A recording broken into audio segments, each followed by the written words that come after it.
We are live. Hey, Tom Hazard here from Podetize and Feed Your Brand with a special guest, Melanie Gorman from Crownsville Media. I'm very excited to have her on. So I'm about to start recording our podcast episode for all you out there on YouTube, Facebook, LinkedIn, and wherever else we share this.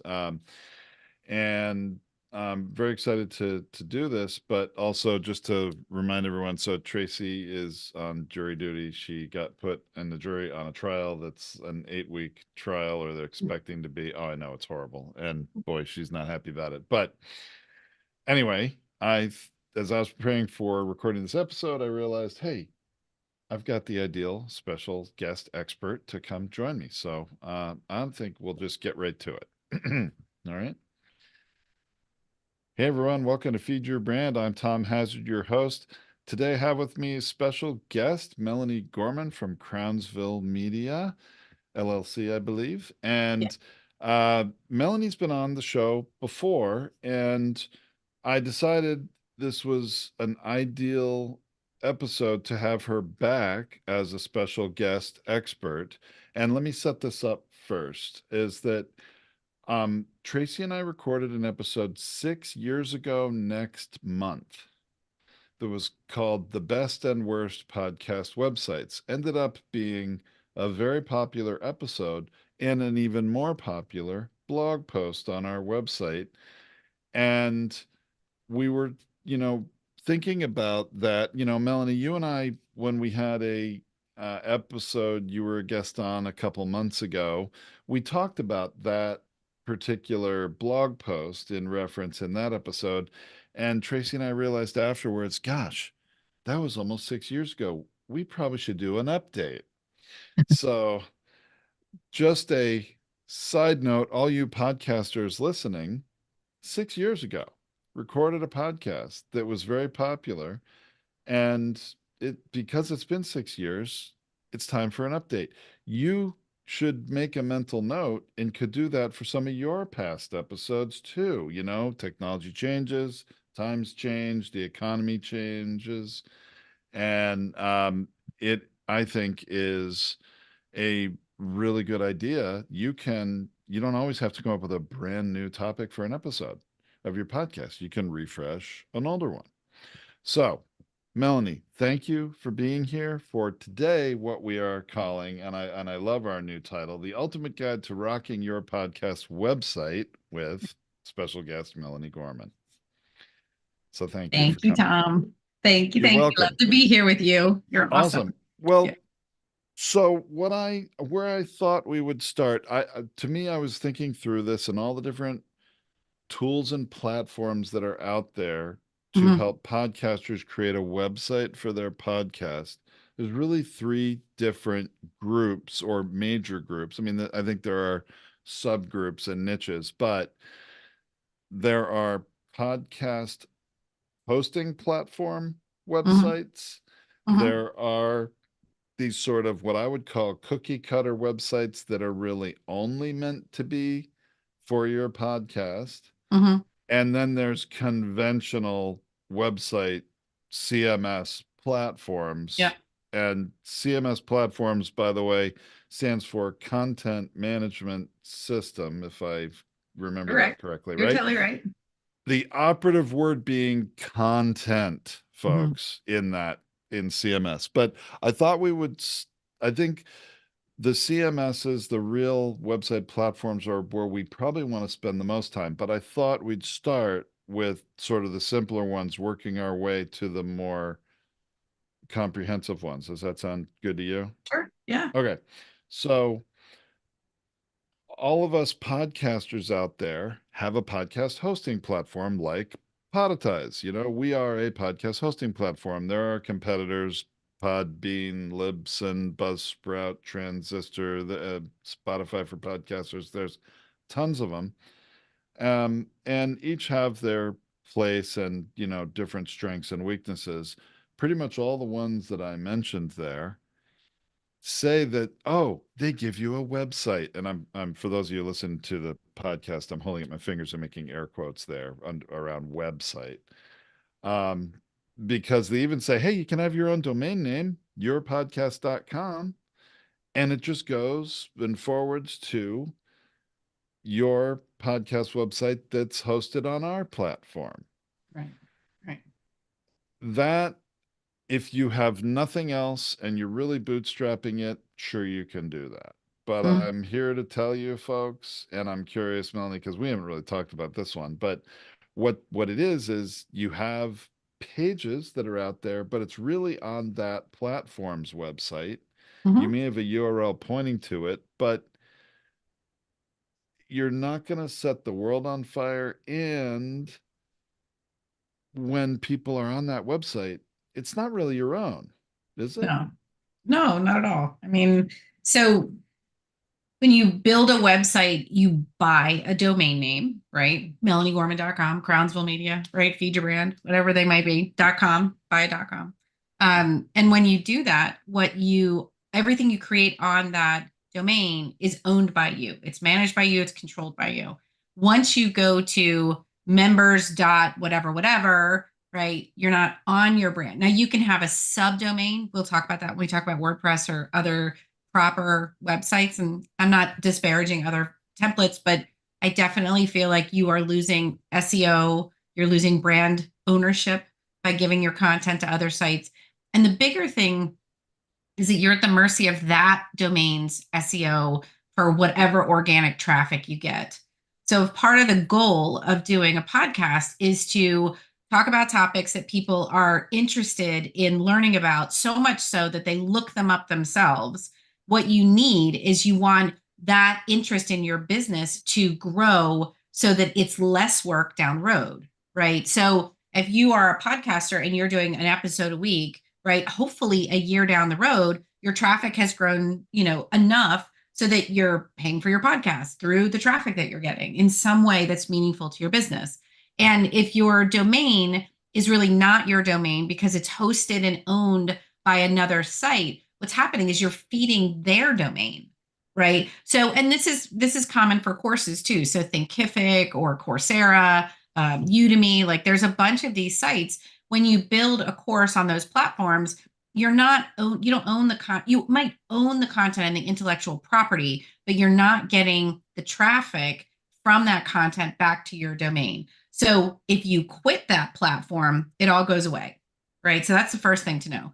And if you want to change domain names, you can't take any of that traffic with you, and you haven't built it for yourself. So the value of podcasting and writing blogs and doing all that kind of content production over time is that you're insulating your brand so that when you take your vacation every year or you go to jury duty, right, your business doesn't fall apart. And if your content is all on another person's website, then you're at risk for whatever crazy stuff goes on with that brand. And further, you don't own it. So it's always challenging, and you're always trying to optimize. Like I do SEO, and I'm always trying to teach people you are optimizing within the other platform. So if they're already known for the topic because some podcaster before you did it, you'll never be on the first page of search. If every podcast there is about automotive and you're about photography, you'll never grow, right? So there's all of these nuances there. But the bottom line is if you're on a subdomain of another brand, you're dependent on the quality of their website, the quality of their traffic, and the topics that they talk about so that you can grow. And that means you're always going to be spending money marketing, right? You're not going to get those extra benefits that you get when you own the content and you're working it from an SEO perspective. So it's not great. So from a digital authority perspective, and I often refer to, the SEO value, the keyword rankings and traffic you get from that as equity you build in your own website. You're actually building equity in their website, aren't you? Yes, you All are. right. So now, and you can have your own domain name. That is true, and you can forward it into their pages, but it gets complicated. But if you don't do that, if you notice, like I'll give you an example. Like if you're on Libsyn, and it was Feed Your Brand, your website initially is feedyourbrand.libsyn.com. You're Yeah. creating a subdomain under their Yeah. domain name for your show, right? Yeah, and everything online is based on reputation. So if Libsyn is known for Libsyn's a directory. So it's no different than like Psychology Today or Wikipedia or the dictionary. And so everything sort of it's a small subset of the whole, but you won't get these sites are known as being directories. So they can rank for things like best podcast or, best podcasters under 20 or whatever, but they're not necessarily going to rank for your core keyword. So you just have to, like, if you're going to go that direction, and what you said at the beginning, I think is fair. Like, if you're bootstrapping it and that's your only option, what you want to think about when you get into those relationships is how do you exit them?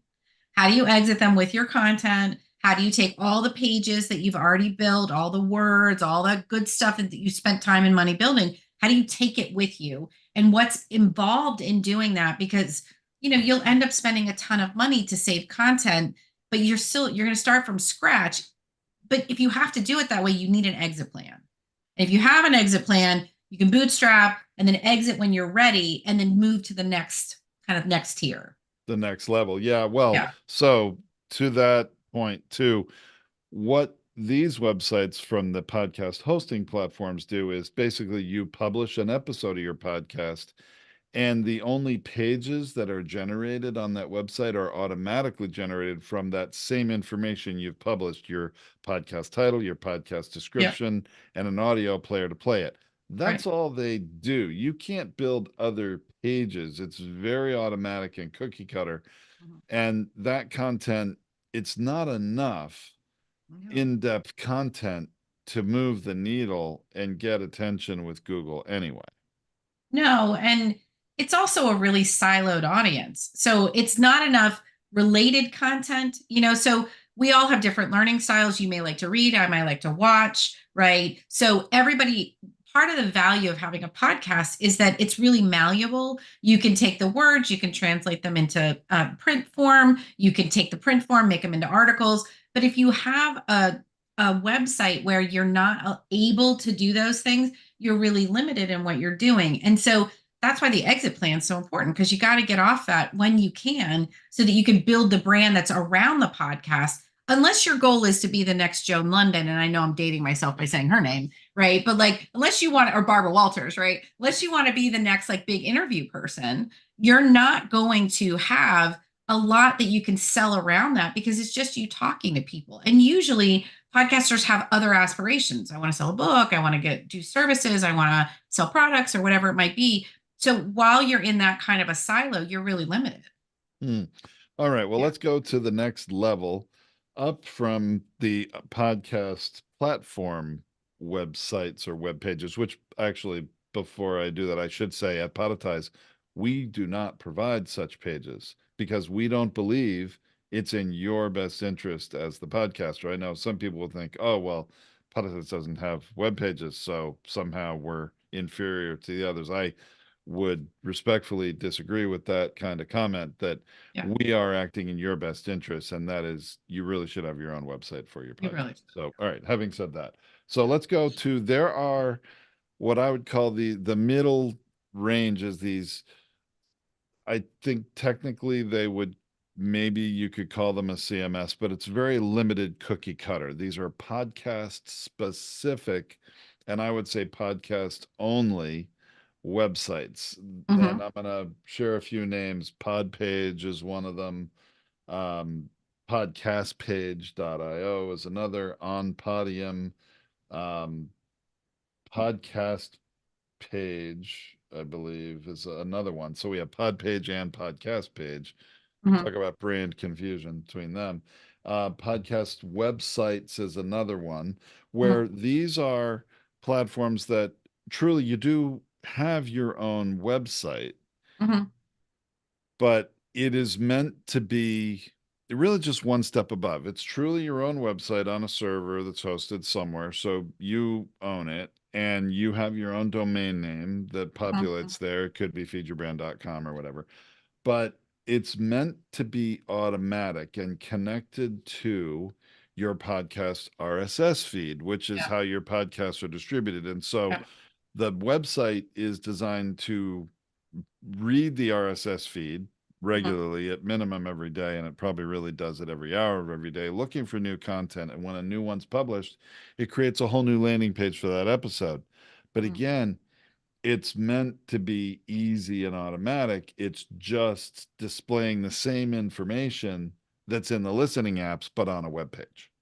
Yeah. And so to some degree, minimally, that's going to get you further than the first version, right? Because websites need to have a certain amount of information on them to build authority in the podcaster or the business owner. So homepage, about page, contact page, service pages, like all that sort of stuff.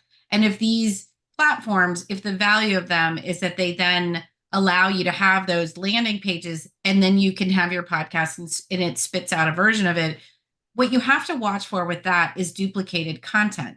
Now, duplicated content on Google is a total misnomer, right? Like this is like, so I'm just going to like bust a myth here for a second.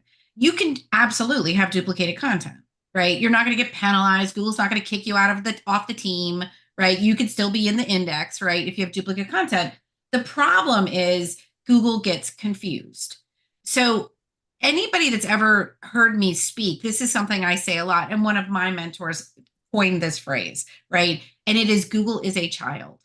So you want to think about Google like a child. So if you say to your kid, you can have these strawberries or these strawberries or these strawberries, the kid's going to pick strawberries. So we got that, right? But are they the best or the freshest or the organic or the sweet ones or the sour ones? What are they, right? There are rules within Google for how many pages from a domain that it will index for a particular keyword. So if you have 10 pages on your podcast all about strawberries, it's going to pick two, right? Now, will they be the best two? I don't know. Will they be the worst? I don't know. Will they be one good, one bad? Maybe. The problem is you have no control over what Google picks because once your pages are indexed and they start climbing in search and they start getting traffic, if you've got too much competing content, we call that cannibalized content, right? So cannibalization is when you're competing with yourself and you're pushing something down because it's missing diversity. And certain things are the same. So it's great that it spits out the pages. You don't have to do that process. You don't have to think about it. You don't have to build it, right? But the problem is if too much of it is common content versus original content for that page, Google will get confused. So you have to assess the product, the output of what the pages are putting out there into the world, how they're indexing with Google, and you have to really think about is the stuff that's showing too much the same page over page over page. Because what happens is, like a child, Google doesn't index everything.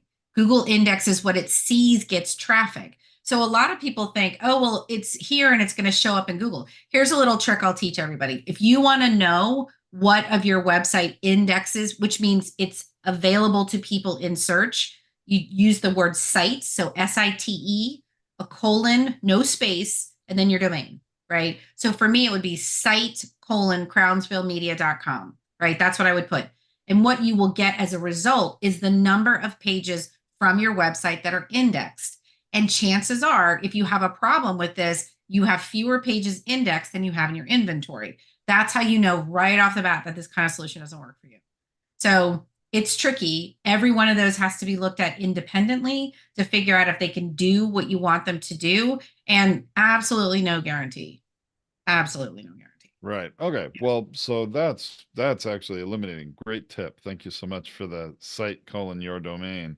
Yeah. Um, Now, the other thing about these mid-tier platforms is they're really meant to do just one thing, Right. all about the podcast. Mhm. So if you at all want a website that is also a personal brand site, maybe you are not just a podcaster, you have a book, you're an author, or you do speaking and you're a public speaker, whether that's in in-person events or virtual events, or you aspire to do any of those things. This kind of a website just for your podcast is not going to meet your needs because they're very limited in what they do, in the capabilities they give you. So, again, this is going to be a very short stop on the journey to whatever you want to achieve with your show and or as an entrepreneur or a business person, or even if it's a passion project and you aspire to do more with it, Yeah. it's not gonna, like you said, plan your exit strategy because it's probably going to come sooner than you think, right? Well, that's the thing. I mean, you have to figure out, can you get out of that? Can you take your podcast episodes with you? Can you take I mean, you own the content. Do they make it easy for you to get it? Because if you go to the next strategy, you've got to figure out how are you going to, get that, all those files, all the everything, right, in some format that a developer can say, okay, got it. And now we're going to unpack it over here. So Right. it's not as simple as it sounds. It's really not. Yes, I No. agree. All right, so let's move on to content management systems in the conventional sense, although there are sort of two categories of Yeah. these that I want to talk about. Oh, and yeah, see, Melanie and I didn't even talk about this, and I see we're thinking the same way. There's really the all-in-one sort of systems, which Mhm. I tend to refer to as the Swiss Army knife of Yeah. websites. And then there's the true, more pure CMS content management systems that are allow you to do anything you would need to do for your website, but aren't trying to be all things to all people. Right. So let's sort of all right. So the Swiss Army knives, and that analogy makes sense in a moment. I'm talking about Kajabi sites. I'm talking about Go High Level Yep. is one of the newer ones. By the way, didn't exist 6 years ago when we did this episode, so that's one that's an update. Another one called Marketing Madness, which is a close cousin to Go High Level, or Mhm. you have platforms like Shopify. Yep. What are there any others, Melanie, you would put in this Wix, category? Weebly. Oh, you would, were they really all in like Kajabi that's trying to do everything for you? They do that too? Yeah. Yeah. Yeah. Yeah. Yeah. So the Wix and Weebly sites, I mean, so part of what sets these sites apart, like just at a basic level, is are you buying hosting or are you getting hosting? Right. So that is a fundamental, like with most of the sites, all the sites you just named, it is all inclusive, right? So everyone has to be investigated, but by and large, they're inclusive. And what that means is think about the analogy I use is like think about your where you live.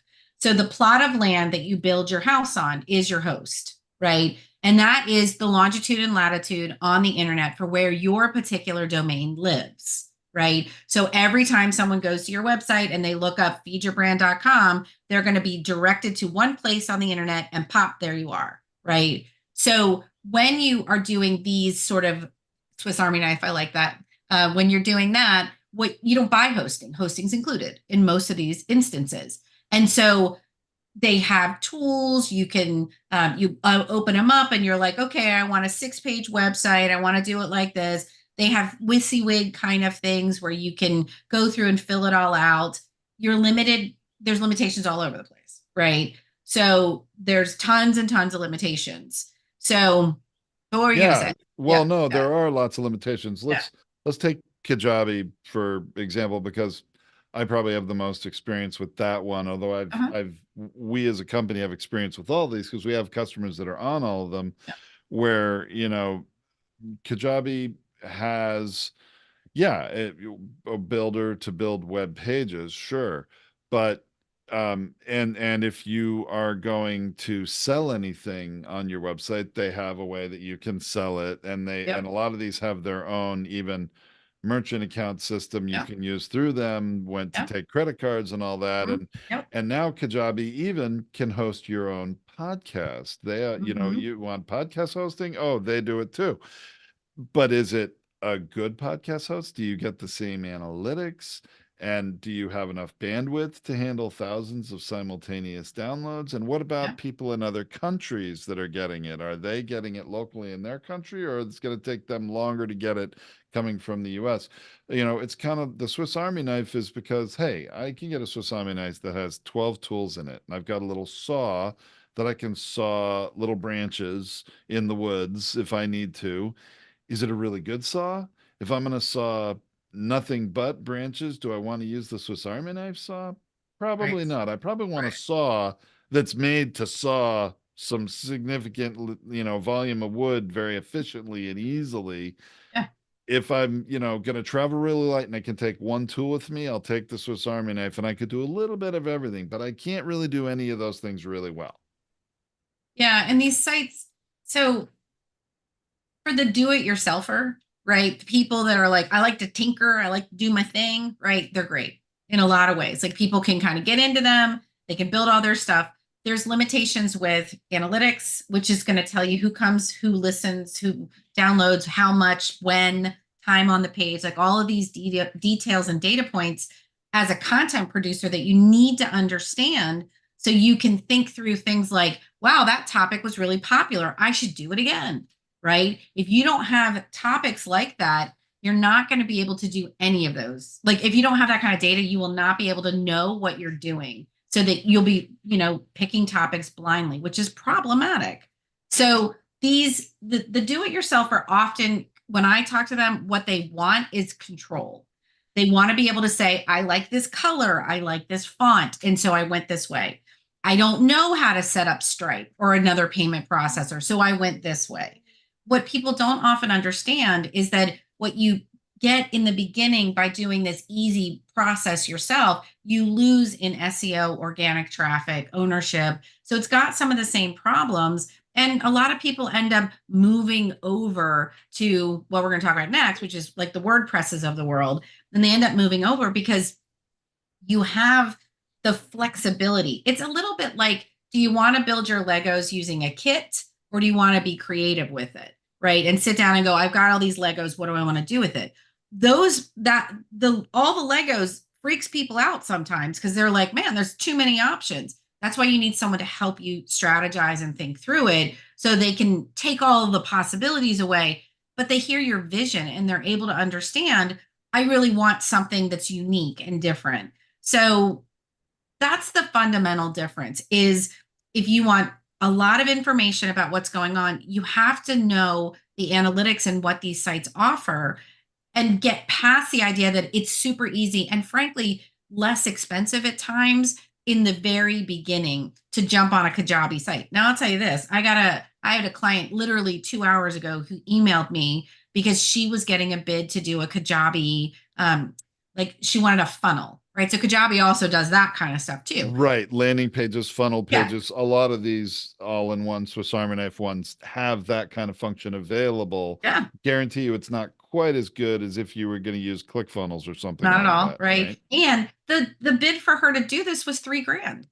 So I mean, it's not it's so part of what happens is when you get into these systems and you're like, okay, I'm using the Swiss Army knife. Well, you can't get away from using the Swiss Army knife, right? And so the prices creep up. So when you're thinking about your business, the due diligence you have to do is to say, this is where I am today. Today, I'm starting a podcast. I want a brand. I'm a this, I'm a that, I'm a whatever. And I need a basic website. Where are you going to be in 2 years, 3 years, 4 years? Right? Because you can expect if you do your job right, you're going to have listeners, you're going to have people that want your stuff, you're going to have people that want you to expand, and your creativity is going to expand. And you need landing pages and sales opportunities that can do that for you. And if she had something different as opposed to Kajabi right now, it wouldn't be a $3,000 upgrade. It would be a $1,000 upgrade or a $1,500 upgrade, which is a heck of a lot different. So just be thoughtful. It might be cheaper today, but it's not necessarily cheaper in the long run. That's a great point. Another Yeah. example, and I'm curious at where you put Squarespace in Yeah. the camp of all-in-one or not, but I'll give you an example that we encounter a lot. We Yeah. do have customers with Squarespace sites, and we're doing production for them and creating the blogs, but we also have productize our own players, like for not only your track player, which every host does, has a track Yeah. player or a big window player for all your episodes. And what we learned is, well, some of our customers that started on Squarespace because it's easy for them to do, like you Yep. said, what you see is what you get, the colors, Yep. the fonts, all that. But when they go to install our player, which is an embed code, an Mhm. iframe embed code, usually, although we have a script also, but in order to put that embed code in, we discovered, oh, your Squarespace website account doesn't allow you to put in raw HTML embed codes. Yep. You had to upgrade to a higher level of Squarespace. Then it opens up, okay, now you can choose a raw HTML sort of Mhm. module to put Yeah. onto a page and then put your embed code. So you have to pay them more in order to do certain things. So a different level of limitation, at least you could do it. Yeah. But you got into this thinking, hey, I can do this really cheaply. And then guess what? Not quite as cheap as you hoped. No, I think Squarespace falls in the same camp with the Wix and the Weebly's and the Kajabis of the world. Um, Squarespace is arguably the most beautiful of them all, right? When somebody's really visually drawn, right? They're like, it has to, that vibe has to be there. One of the things that Squarespace has done so well is it's allowed people to create storefronts, sell products with beautiful pictures and all that good stuff really easily. But it wasn't until like 2, 3 years ago that they even started doing SEO. Like I worked on Squarespace websites 5, 7 years ago, and you would put the page title in. So the page title, if you don't know, is the blue links when you go to Google. So you're at Google, you're doing a search. Every blue link you see from a website is arguably a page title or supposed to be. And you would put the page title in and it would appear on the page, right? Because they would double dip with the fields. So that kind of, oh, let's make it. I mean, I'm a huge believer in like if you do it once, it should work 10 times. Like I'm a big believer in that, or you should be able to use it 10 different ways. But that just fundamentally doesn't work so well. And they're doing better with SEO. You can get pages to rank on Squarespace now more easily than you used to, but it's also a host. So I built a website for a client, this is like a year and a half ago, and we had to get her off Squarespace because these sites also let you buy domains.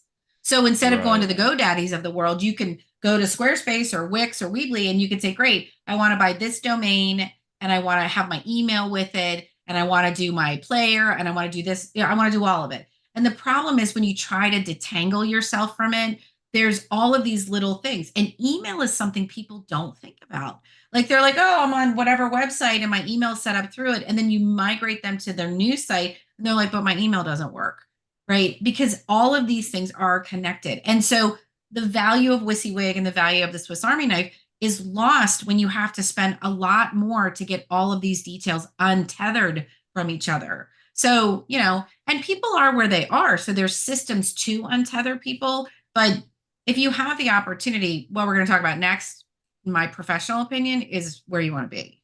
And I agree. And we were of that opinion 6 years ago when recorded the very first The Best and Worst Podcast Websites Right. episode of Feed Your Brand and blog post on our website, which, by the way, ranks on a lot of keyword phrases on the first page of Google search and still brings us traffic, which is Yeah. part of the whole point for all you podcasters out there about getting the greatest value out of each of your episodes is converting it to content that does rank and gets traffic for free from Yeah. Google. So what we've come to believe is that WordPress is the best CMS from an SEO and ultimately building that equity Yeah. in your own domain name Mhm. that's going to continue to serve you for years to come. But I think we should acknowledge, are there other platforms, other CMSs like WordPress to really consider or not so much? Um, so no, No.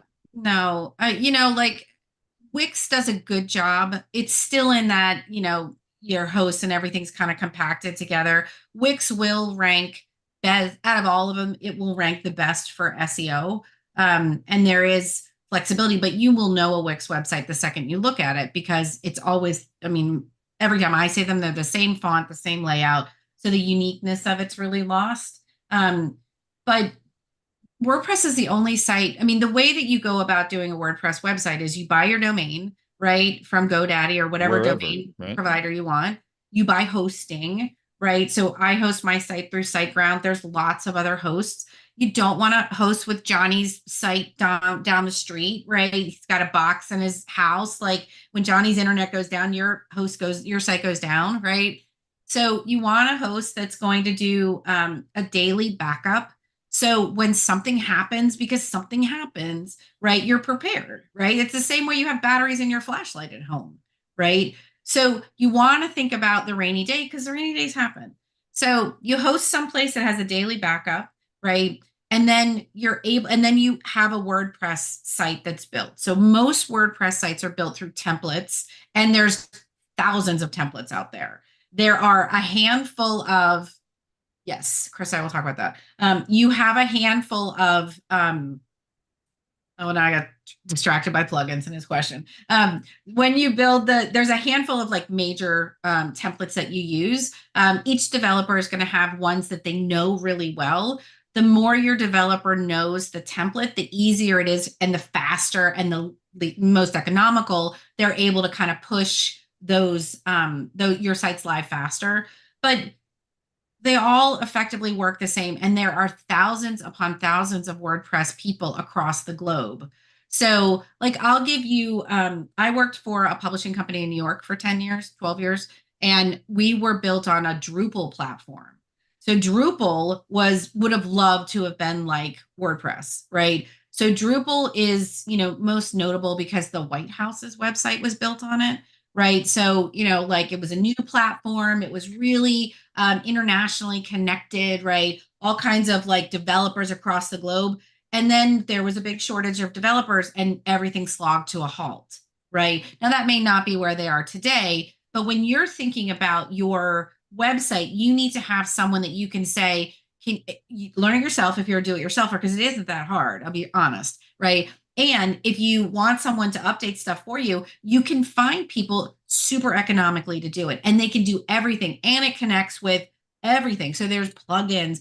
Plugins are like, when you build a PowerPoint and you're like, put it in this theme, right? So I want everything to be this, have this look and feel. Plugins do different thematic things to your website. So they will give you, connections to, like I use Aweber for my email list, right? I'm connected to Aweber through a plugin. If you use MailChimp or Constant Contact, same stuff applies.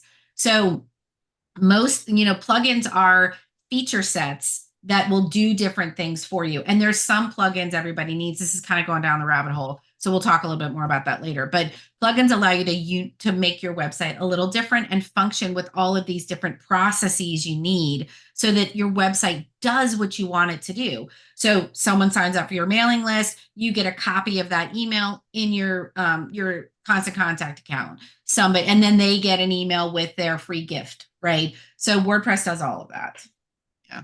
Yeah, that's very true. Yeah, WordPress, I mean, it is a structure, a system for building a website. What Yes. I love about it, well, first of all, the most important thing to me is functionality, and that it is, and I always say this, and you can correct me if you think I'm wrong, Melanie, but I always say it's really the most in alignment with Google It that I is. have experienced, Yeah. so that what you're gonna create in a website is already in the right condition for Google to read it and understand it, and Yeah. there's sort of no roadblocks in the way of that. So that to me functionally is very important. But let's just say aesthetically, there are, as you said, thousands and thousands of different themes, I Yeah. think they're referred to as, for how a website will look. And then aside from that,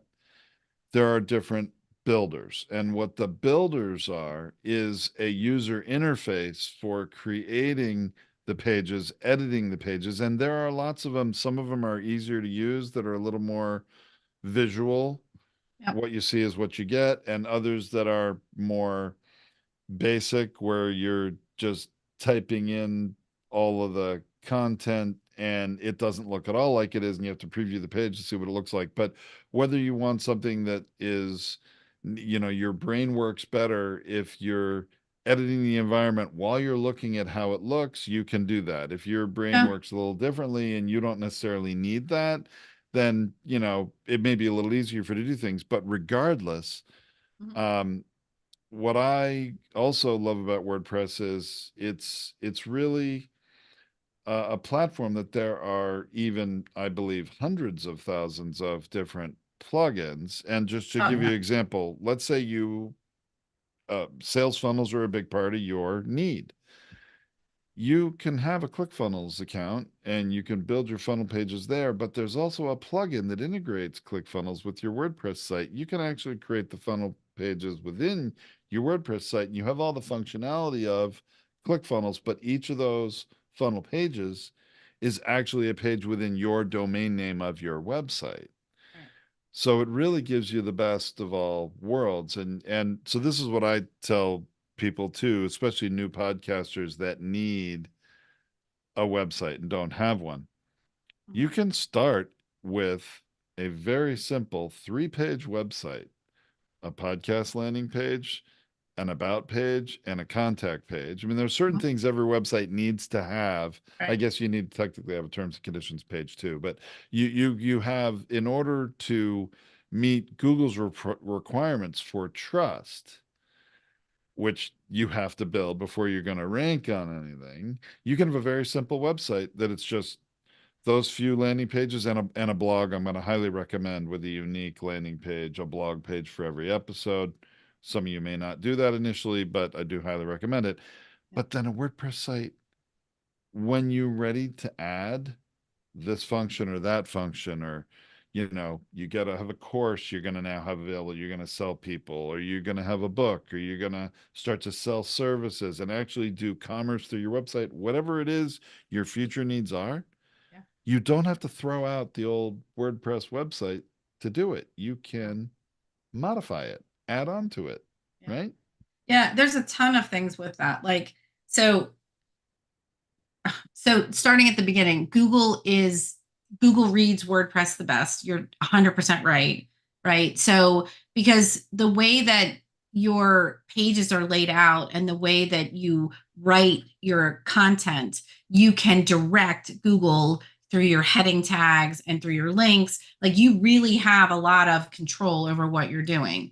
And you can check it, as, of course, to make sure it's all working, but it indexes faster. Like, all of these things that are really critical to your business work faster with WordPress.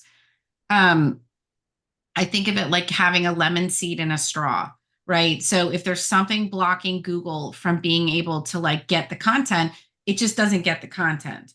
And you can check, when you build your website, you'll have posts and pages, right? Pages are your landing pages, posts are your articles, and your articles are not necessarily like blog articles. They can be, obviously, but they can also be like, here's an introduction to this podcast, here's an episode, here's the player. Like, you can embed YouTube videos in them. You can do a million different things with it that allow people, based on their different learning styles, to read or listen or watch what it is that you want to say. And Google, frankly, rewards multimedia content.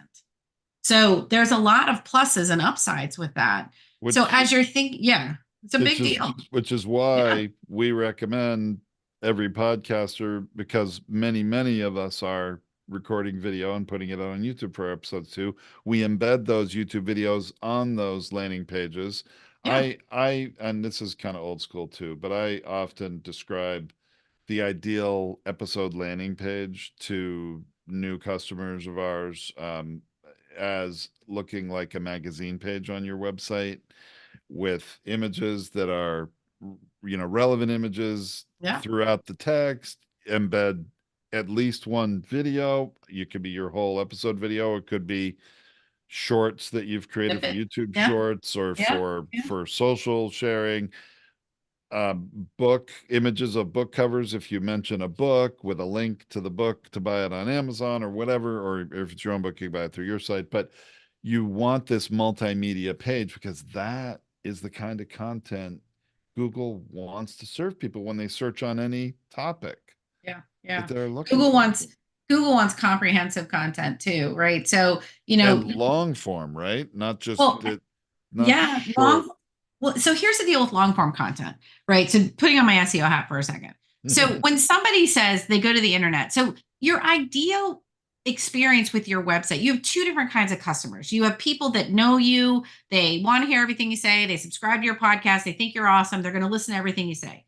Then you have absolute, complete, total strangers, right? That's the whole point of your website, right? It's really nice to delight people who already like you. Like, my mom is going to say I'm awesome on every Instagram video I put up there, regardless of how bad I look or sound, right? What I'm trying to do is to get strangers to think I'm authoritative, that I know what I'm talking about, that I have value in what I'm saying. So you're marketing your website to strangers. You have no idea what their learning experiences is like.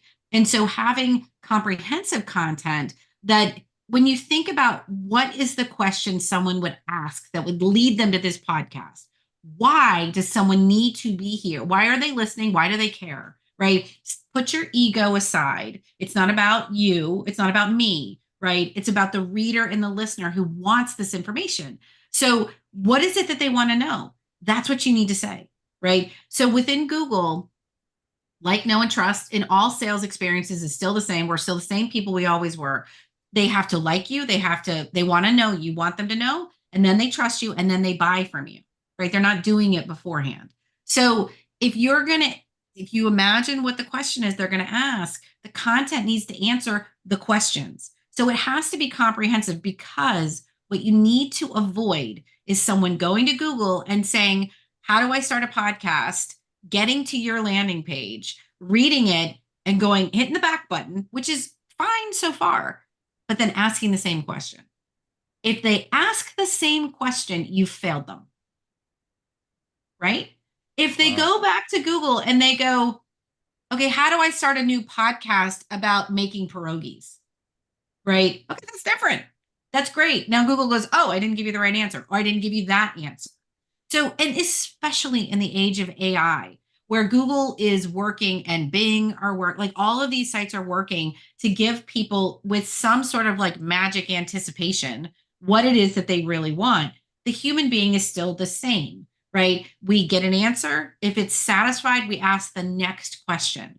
We are having a conversation with Google. We're not just going one and done, right? Now, you may do one and done when you get restaurant directions, right? But by and large, if you're investigating something, which fundamentally does not happen on Instagram, it does not happen on Facebook, it happens on YouTube and it happens on Google. When you are doing serious topics and you're talking about something that has substance to it, where people are trying to figure something out, you need long form content that answers the question fully, right? And then when that customer hits the back button, they're asking a different question because you've answered it. That is how you build authority in the eyes of Google. And then your pages go up and it's a spread. So you're going to start saying, I want to rank for creating pierogies, but eventually it's going to be potato pierogies. And do you want applesauce with it? And what about sour cream? And are Pennsylvania pierogies better than Maryland pierogies? Your website should expand as you get spend time develop being a content creator. So you will get trust and you will get more, right? And let me tell you one more thing. And when you do it the way you do it, Tom, the thing about what you do that's so great is that your podcast works. So I was on your show, what, 2 months ago? I don't Two even months know. ago, maybe. Two Yeah, months ago, about not that right? long ago. Yeah. Okay, if you Google my name, if you go Google Melanie Gorman right now, you know what Yeah. shows up? Our Oh, episode. really? Yes. I'm not faking it. I I didn't do no. anything. Yeah. Yeah, That and we is, didn't discuss this we've never talked about this. before this, and I'm doing this live right now. So Melanie Gorman, Um, where come on, Melanie Gorman, and then scroll through the, and it gave me images first, which is yep, interesting. that's normal now. Um, LinkedIn X. Oh my goodness, there it is. Yeah, Mastering SEO Secrets for Podcast Triumph with Melanie Gorman right. shows It's up right there on the right first page. right there on the first page. Yeah. Yeah. And that's because your SEO for what you did, bringing a guest like me on, is trustworthy. Hmm. And Google knows it, right? And I'm trustworthy because of my reputation. So together, it's a match made in heaven.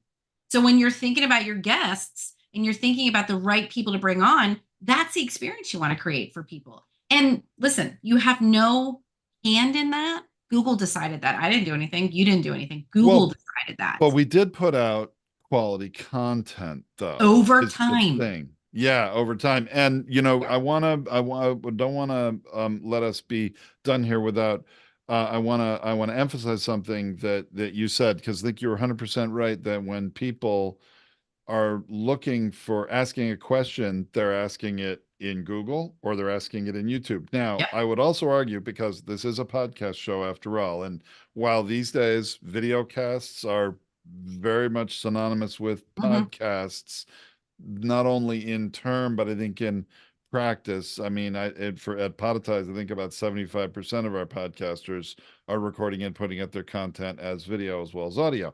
Now, I love the audio content myself. I'm doing my getting my kids lunch ready this morning and doing some dishes in the kitchen, and I'm listening to Up First through my, Alexa smart speaker, but it was Yeah, a yeah. podcast that I'm listening to audio only, right? I believe in the audio only platform, and I think all of us podcasters do. Uh-huh. And I would argue that podcast listeners, people who prefer audio first, are going to search in their podcast app asking those questions. The unfortunate thing about the podcast apps and ecosystem is they're not the best search engines. They're actually pretty lousy search engines. That's And why you they need the will content with them. that's why you need the Yes. blog Yes. content, Yes. right? Because Yes. they're only searching through the titles and descriptions of the shows and the episodes, and the way to display. Let me change that term. The show, yeah, no, the shows and the episodes. I said that right. Okay, the listening apps are designed to give you results of shows first. Yeah. And so they're only searching through the titles and the descriptions of your show listing. Even though you have all these episodes with a lot of different titles and descriptions, they're so far below the fold, hardly anybody scrolls down to look at them. Right. So people are going to find you more, I would say, through Google first, YouTube second, and podcast search in the listening apps maybe third. Yeah. But that's why, yes, you need the magazine style page, episode landing page on Yeah. your website Yeah. in order to cast the widest net possible for you to be found. And my listeners are probably tired of me saying this over many episodes over the years, but it's so true. And I geek out on this stuff because it's just that important. Well, it is. I mean, you really want to share this brilliance that you have with people who want it. And people are going to look. My husband is like, we don't watch the news anymore as a family. Like, we gave it up a while ago. But on YouTube, he found sources of news information that he really likes, and he vetted and he appreciates what they say. And he's like, both sides of everything. And, like, he needed to curate his own, like, the voice he wanted to hear around him. Like, and we all have our own echo chambers that we're living in based on how we live and what we do. But people are curious. Like, as we've become less trusting of everything that's pushed at us, people are hunting for things that they can learn. And so you need to be where people are looking, right? And so if you're doing the podcast, the translation into a blog is pretty easy, right? So, and you want that to be done in a way that your consumers are able to go, this is fantastic. And then you can do a million things with it. Like, you have that long form content. You can have somebody on your team make it into carousels that you put out on Instagram, or there's so many things you can do with it.